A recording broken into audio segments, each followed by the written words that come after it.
Bonjour à tous, c'est Toubi3. Bienvenue sur cette toute nouvelle vidéo, petite vidéo sur la MDO, comme d'habitude, comme on les aime. Je suis actuellement top 16 monde, donc c'est pas mal du tout. On est à moins de 100 trophées du top 10, donc on s'y rapproche progressivement et ça fait plaisir. Et je vais vous relever dans cette vidéo le secret ultime pour rush sur la MDO. Et le secret ultime, le voici, il faut pas fail en attaque. Non, je déconne. C'est pas ça. En fait, à mon niveau de trophée, top 16 monde, vous rencontrez toujours les mêmes adversaires. Et donc, du coup, vous n'avez pas d'autre choix que d'agencer vos stratégies. Enfin, d'avoir plusieurs stratégies pour une même base. Parce que sinon, vous faites trap votre stratégie. Et donc, du coup, vous faites 2 étoiles. Et vous perdez des trophées. Ça, bien évidemment, ça fera extrêmement pas plaisir. Donc là, on part sur cette première attaque. Enfin, ce que je vous dis là, ça prendra plus de sens sur les 3 dernières attaques parce que j'ai attaqué 3 fois la même personne, 3 fois le même village et 3 fois je les perds et donc du coup ça se fait plaisir. Bon là le bombardier qui crève parce qu'il prend 3 coups de canon géant, ça c'est n'importe quoi. Et en fait le souci sur cette attaque, c'est que j'ai attaqué sur les doubles canons, donc ça c'est pas un souci. Mais le souci c'est qu'en fin de variante vous avez la méga Tessa et le canon géant. Bon je dis en fin de variante comme si on était aux échecs. Là, heureusement que le héros il décide d'aller sur la méga Tessa, mais ça aurait pu être dramatique si ce n'était pas le cas. Donc du coup là on passe, je trouve, pas très large pour une attaque PK où il n'y a pas de piège terrestre. Donc ça je le savais, hein, c'est pas la première fois que j'attaque Dybala. Et comme il a comme c'est pas vraiment un joueur que je respecte, on va dire, pour être poli, bah, je sais très pertinemment qu'il va pas changer ses pièges ou quoi ok, et donc du coup je vais pouvoir rouler sur sa base, puisque les dernières fois où j'avais attaqué, il avait tout simplement ses pièges aériens, surtout là-haut, pour trapper un hélicoptère là-haut, mais bon, on n'est pas bête, hein, on le sait. On le sait quand ça fait la 3, 4e, 5e fois qu'on attaque la même personne. Donc du coup ici je savais qu'il n'y avait pas de Tessa, donc j'en ai profité pour poser mon meilleur bombardier. A noter qu'on n'avait pas beaucoup de troupes en vie à la fin du premier stage. On avait la machine, je sais plus si elle était décédée ou s'il lui restait 3 dixièmes de points de vie. Bon bref, toujours est-il que avec notre partie terrestre restante, on va aller chercher un pétard et on va aussi chercher les applis. Donc ça fait très plaisir. Hop, donc là je mets la capacité bébé dragon. Hop, capacité de la machine. Donc du coup on peut gérer on peut gérer comment dire 2 pétards. Malheureusement le bébé drag est mort. Par contre on arrive en fin d'attaque et puis on n'a plus grand chose. Et là je vais faire un move de génie. Je vais mettre la capa hélico pour que l'hélico prenne le focus sur le pétard de telle façon à ce que mon bébé dragon puisse survivre jusqu'à la fin de l'attaque pour éviter tout l'effet time. Et donc du coup ça va passer, bon c'est pas l'attaque la plus large du monde, c'est pas l'attaque la plus belle du monde, mais c'est une attaque qui passe et ça bien évidemment ça fait quand même plaisir. Si c'était à rejouer j'aurais fait différemment, en fait je vais vous montrer un peu l'idée de la stratégie. Hop, que j'ai sur cette base. En fait je suis pas très fan, comment dire, en bas de mettre un géant, un PK pour gérer ça. En fait, je pense que ce qui serait mieux, c'est de mettre la machine en bas qui remonte ici. Donc là, la partie à droite, faire pareil, à savoir un géant, un bombardier, un géant, un PK. Parce qu'il y a quand même beaucoup de défenses qui font très mal. Et ici, en fait, j'ai une idée, mais vraiment 300 de QI, c'est qu'en fait, là, au centre du village, il n'y a rien qui embête potentiellement les troupes terrestres, sauf le lance-flamme, mais bon, il chatouille un peu les PK, etc. Et donc, du coup, mon idée, en fait, c'est de mettre 4 archers juste dans le coin ici, et 8 secondes après, parce qu'elles ont un temps de visibilité de 11 secondes, je mets un géant ici, qui tank ça, la méga Tesla, et le lançable. Et du coup, après, les archers, ils peuvent aller abattre ça, puis ça, et éventuellement le poste de garde. Et en fait, du coup, par rapport à la variante que j'ai faite avant, où j'utilisais un bombardier, un géant APK, là, j'utilise que 2 troupes, un géant et un camp d'archers. Et du coup, la méga Tesla qui m'embête beaucoup en fin d'attaque, je vais pouvoir apposer 2 cochons dessus. Et comme ça, je risque de rouler sur la base. Donc ça, c'est vraiment une idée 300 de QI que j'ai trouvé en analysant la base un peu plus en détail. Bon là je suis toujours je suis toujours dans le clan architecte et puis il y a Flamme il y a Flamme qui me parle. Je répondrai à la fin de la vidéo. Donc là on part sur une stratégie que j'ai déjà faite sur cette base. A noter que le canon géant normalement il est pas là, normalement il a la place de ça. J'ai dû l'attaquer en PK. En fait j'ai fait plein d'attaques. Malheureusement quand je cherchais le rec, ça m'a enlevé ça m'a relancé le jeu et donc du coup, j'ai pas pu avoir accès au replay antérieur, juste ces 6 derniers. Donc là, j'en profite pour mettre un barbare dans le coin, qui me prend le bâtiment dans le coin, bien logique, et qui me dévie la tour d'archer, comme ça je peux tranquillement avancer mes charrettes pour aller enlever une tour d'archer, un arc X et faire un gros trou dans la base.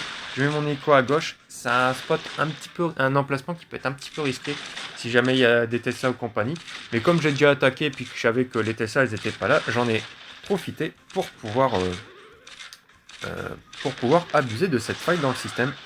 Donc là on est très bien, hein. On a fait un gros trou dans la base, on a la bombe aérienne qui va pouvoir être gérée sans capacité, que ce soit de l'hélico ou du bébé dragon, et donc du coup là on arrive en fin d'attaque, et j'ai encore toutes mes capacités que je vais pouvoir déployer. Bon, les capacités c'était pas les plus belles de l'univers, mais ça fait le taf. Là je sais pas ce que je fais, pourquoi j'ai pas déployé la capacité bébé dragon là? Du coup, j'ai la méga Tessa, elle fait trop mal. Ouais, en fait, si j'avais utilisé 2 capacités bébé dragon de telle façon à toucher la méga Tessa, plus sa capacité hélico, j'aurais vraiment roulé sur la base. Déjà que là, je roule déjà sur la base. Alors là, ça aurait été encore pire. Et là, on est parti, je pense, pour la strat DBG, non? Non, pas du tout. Je pensais que je serais parti par le nord en mettant les 3 charrettes ainsi que le héros terrestre. Donc du coup, là, on va mettre en x4. C'est du classico-classique. Sauf que le double canon est ici, donc du coup on va en profiter et on va directement aller chercher avec 2 charrettes. Je comprends pas trop cette variante de cette base de second stage, parce que le double canon c'est vraiment la défense la plus compromettante de second stage avec le multimortier. Et le fait de mettre un simple canon au centre de la base, je trouve ça un petit peu perplexe. Je pense que c'est pour bait des gens qui veulent mettre, qui se passent pas très large le premier stage, et puis qui veulent mettre 2 charrettes et qui tombent nez à nez face à la Tesla. Je pense que c'est la seule raison valable à ce choix. Donc du coup, une belle attaque, sauf la capacité bébé dragon, j'aurais dû mettre un poil plus tôt. Et là, on part sur une stratégie d'attaque que j'ai jamais proposée sur la chaîne YouTube. Et pourtant, elle est extrêmement forte, mais je sais pas, j'ai jamais joué. Mais une fois, j'ai vu des glingos attaquer cette base avec cette strat, et donc je me suis dit, allez hop, on va faire pareil. On met un gros hélico en haut, et en fait, la base, elle est extrêmement compacte. Et donc du coup, les bébés dragons, ils vont pouvoir faire extrêmement mal à la base. Généralement, c'est une règle d'or. C'est les villages très compacts, c'est faible contre bébé dragon. Et un village aéré espacé, c'est faible contre les PK. Bon après, des fois il y a des subtilités ou quoi au casse. Hein. Si c'était si simple que ça, si beau tout rose, tout le monde serait top 1 monde. Et c'est clairement pas le cas. Donc là, il y a notre hélico qui fait quand même sa meilleure vie. À noter qu'au nord, il pouvait y avoir un piège comment dire, à hélico quoi caisse, mais en fait, il y avait énormément de bons emplacements hélico. Donc si jamais je me tape un bait ici, ça serait vraiment pas de bol. Sachant qu'il peut aussi y avoir des baits terrestres. Voilà, là j'ai bien joué, j'ai mis double capacité, triple capacité pour enlever la méga Tessa, et donc du coup là on a encore plein de troupes en vie. Là je roule un peu sur la base. Malheureusement il y a pas mal de bébés dragons qui vont mourir. J'aurais peut-être dû mettre le dernier bébé dragon par le nord et pas par le sud, de telle façon à peut-être plus démolir plus facilement la bombe aérienne. Donc, toujours est-il qu'on passe le premier stage avec 3 bébés dragons en vie, et ça j'ai pas l'habitude. Et je vais partir sur 2 charrettes du coup au second stage. Et ouais, j'ai vraiment pas l'habitude d'avoir 3 bébés dragons en vie et pas de charrette provenant du premier stage surtout, sauf quand c'est une attaque de type PK. Et donc du coup là on appose des bébés dragons parcimonie autour de la base pour voir voilà où est la Tessa. Bingo, je l'ai trouvé. Et j'ai gardé un bébé dragon pour pouvoir gérer les applis de l'avant-poste d'auto. Donc du coup je vais mettre en x2 parce que à partir de là ça devient un peu plus classique. Donc du coup là la charrette à droite qui fait un bon taf. J'ai mal mis la charrette parce qu'ici il pouvait y avoir un peu un piège à pousser. Donc voilà, là le bébé dragon qui clear vraiment tous les applis, qui fait un taf de cowboy et qui va aller en plus m'endommager l'extracteur de tir. Il va plus que me l'endommager, il va carrément me le poutrer. Donc là on arrive à fin d'attaque, on est pas mal. Normalement il y a une charrette de plus par rapport à ce que je fais d'habitude, mais là ça va très clairement le faire. Hop, il reste plus rien sur la base, et puis là je laisse mes charrettes en mode sol. Et donc du coup je détruis littéralement le restant de la base, et ça fait plaisir. On arrive à la partie de la vidéo très intéressante où j'attaque 3 fois la même personne. Donc moi j'estime que c'est intéressant, après pour d'autres c'est peut-être moins. Et là j'ai une stratégie, j'ai vu une stratégie sympa, ça fait longtemps que j'ai pas faite. Et ça c'est à force d'attaquer sur la MDO, c'est que vous voyez des choses que vous voyez pas forcément avant quand vous lancez 2 games par jour. Qu'en fait, le compartiment du bas là, je peux l'avoir juste avec un écho, ce qui fait que ça a 2 défenses quand même embêtantes pour les PK. Et en plus, ça me gère un compartiment en entier. Donc du coup, après, je vais pouvoir enlever les restes de défense avec une partie PK entre guillemets classique. Donc là, bingo, on trouve une Tessa. Où j'ai un géant, un bombardier. Et en fait, j'ai pas besoin d'apporter plus de bombardiers que ça, ni plus de géants, puisque j'ai quand même enlevé un compartiment et un double canon. Et du coup, j'en profite pour mettre un PK de plus. Là, le géant, il est un petit peu mal mis. J'aurais dû le mettre à gauche parce qu'en fait, ici, il y a de fortes chances pour qu'il y ait un piège à pousser. Et c'est le cas. Donc, du coup, ça me met profondément. Il y en a même 2. Donc, ça me met profondément dans la sauce. Et du coup, il y a un PK qui prend vraiment très très cher. Il y a l'hélico qui a fait un taf monumental. Donc, ça, c'est beau. Et j'ai un camp de cochon normalement pour le méga Tessa. Donc là, je crois que je vais mettre voilà, la capacité pour pouvoir tank. Et je vais pouvoir gérer le restant de la base avec les quelques cochons. Donc malheureusement, à cause de la dépose du géant, c'est pas la meilleure attaque du siècle. Mais bon, les cochons, ils vont quand même bien carrer la fin d'attaque. Là, je mets la capacité. Ouais. J'avais mis la capacité pour PK pour essayer de le protéger. Parce que quand vous activez la capacité PK, ça frise un petit peu la défense. Et donc du coup, avec le stunt... avec le cochon qui arrivait dessus, j'aurais pu non, éventuellement sauver mon PK, mais ça a été pas le cas. Donc du coup là on passe au second stage. On a encore pas mal de troupes, mine de rien, et je vais partir sur de l'aérien, du terrestre. En fait oui, j'ai pas d'autre choix que d'attaquer en terrestre, tout simplement parce que j'ai utilisé mon hélico au premier stage. Et donc du coup, je sais pas si j'ai déjà montré beaucoup d'attaques en PK second stage. Donc du coup je mets ma machine à droite. Et en fait, l'objectif, c'est de mettre un géant là-dessus. Hop, bombardier. Et là, le bombardier, en fait, j'ai mal mis. J'ai même pas ouvert le double canon. Donc, en gros, ça aurait pu très mal se passer, là, le second stage.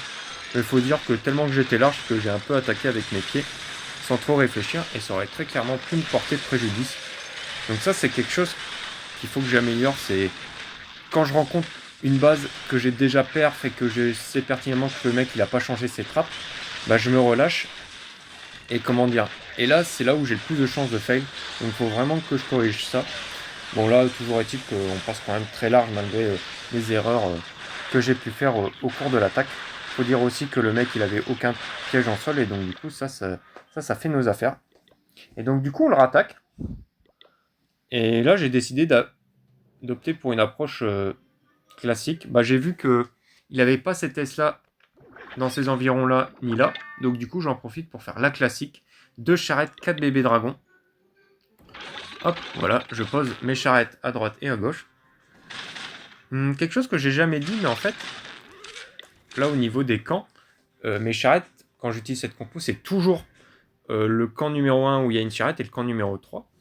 Et en fait, par rapport à la logique de déploiement, à gauche, celle-là, j'ai privilégié que ce soit la charrette 1, parce que c'est celle la plus à gauche dans mes camps. Et celle tout à droite, je vais privilégier que ça soit la 3, parce que c'est la charrette la plus à droite dans mes camps. Et ça m'évite, en fin d'attaque, milieu, fin d'attaque, de confondre les charrettes et d'en perdre une, voire deux bêtement. Et ça, c'est vraiment un conseil que j'ai pas encore prodigué sur la chaîne, mais c'est vraiment très, très intéressant parce que ça évite de s'en mêler les pinceaux. Et puis c'est vrai que sur une attaque MDO, il y a souvent beaucoup de choses à faire en même temps. Donc si on peut simplifier la vie, c'est quand même toujours ça de prix. Bon là, on enlève quand même beaucoup de bâtiments non défensifs avec beaucoup de points de vie avec les charrettes, ce qui fait que pour la suite de l'attaque, ça devrait bien se passer, surtout qu'on s'est pas fait trapper une charrette. Mais ça, c'était assez logique au vu du joueur, parce qu'en fait, ok, ça doit être un bon joueur, je sais pas, j'ai pas vérifié son top monde, donc ok. Là, en ce moment, il est dans le top 10 monde, donc ouais, bon, ça va encore. Ouais, je pensais que la méga Tessa, je pensais que le bébé dragon, il touchait la méga Tessa d'ici, mais j'ai activé sa capa un poil trop tôt.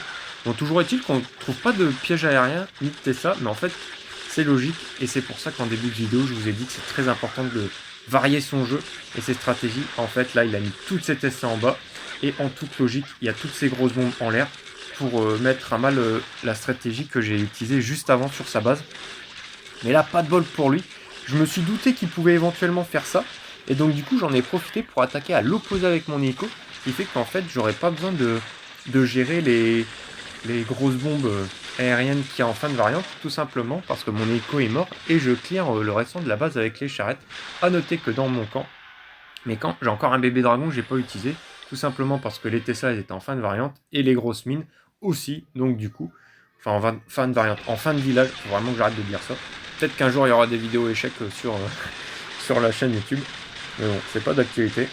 Bon là je mets en x4 parce que c'est juste ni plus ni moins que ce que je fais d'habitude, sauf que j'ai une charrette en plus qui va se faire ken par la Tesla, mais bon, on n'en a rien à faire. On passe très largement ce village, et donc du coup ça fait très plaisir. Donc un perf entre guillemets gratuit. Et là je pars sur une autre stratégie. Je me suis dit, bon, il peut bait en haut, il peut bait en bas, il peut mettre... ah je m'en fous. Euh, Il peut mettre des Tesla à droite pour mes charrettes. Il peut faire plein de choses pour embêter mes deux stratégies différentes. Mes deux stratégies que j'ai déjà employées sur lui. Et donc du coup, j'opte pour une troisième stratégie que j'utilise pas fréquemment. Parce qu'en fait, même quand vous la jouez très bien, bah, il suffit que le mec il ait mis des pièges un peu random, un peu n'importe où. Et vous pouvez fail juste parce qu'il a mis des pièges complètement stupides qui n'étaient pas dédiés à votre approche.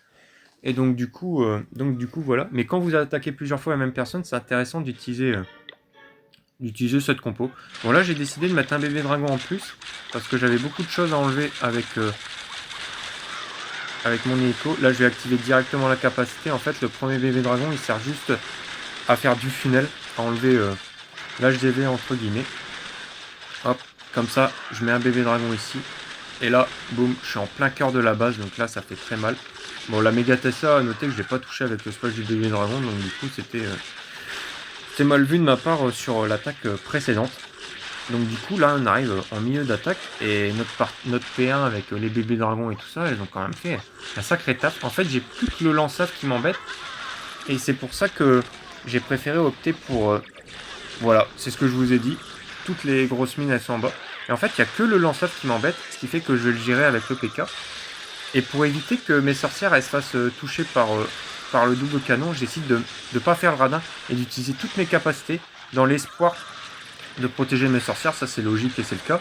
Et en plus de ça, le PK je l'ai mis assez loin de la base pour pas qu'il se fasse target par la méga Tessa, de telle façon à pouvoir l'avoir en vie pour la suite de l'attaque. Enfin comment dire, pour le second stage. Et donc du coup là j'ai le meilleur des deux mondes. J'ai les sorcières qui sont encore en vie. Et j'ai le PK qui a encore sa capacité. Donc du coup ça c'est très intéressant pour la suite de l'attaque. Et je vais repartir avec mes amis et charrettes. Et là je vais mettre la vidéo en x1 parce que j'ai beaucoup de choses à raconter. Hop. Donc du coup là je mets une sorcière dans un coin. Parce qu'en fait j'ai un petit peu mal mis. J'aurais dû la mettre un petit peu plus en bas. De telle façon à avoir le bâtiment dans le coin. Une charrette à droite pour m'enlever le bâtiment dans le coin. Plus ça. Et en fait... ouais, bah comme j'ai déjà attaqué, je sais qu'il n'y avait pas de Tesla à gauche, je savais qu'elle était en bas, et puis bah, il n'a pas changé, donc ça c'est bien. Ça c'est quelque chose qu'il faut faire au niveau, c'est changer l'emplacement de Tesla au second stage pour perturber l'assaillant et faire en sorte qu'il puisse fail. Et en fait, la capacité PK c'était super important de la garder pour ce moment bien précis. Là, les appis ils vont venir, et boum, capacité PK, et ça dégage. Les appis ils sont complètement morts, et en haut je vais pouvoir apposer une sorcière juste derrière le héros terrestre pour soutenir l'avancée du héros, et c'est très fort de mettre une sorcière juste derrière le héros terrestre, ça fait vraiment beaucoup de dégâts. Et puis là du coup on va mettre en x4 parce que c'est juste du roulage. Hop, impeccable.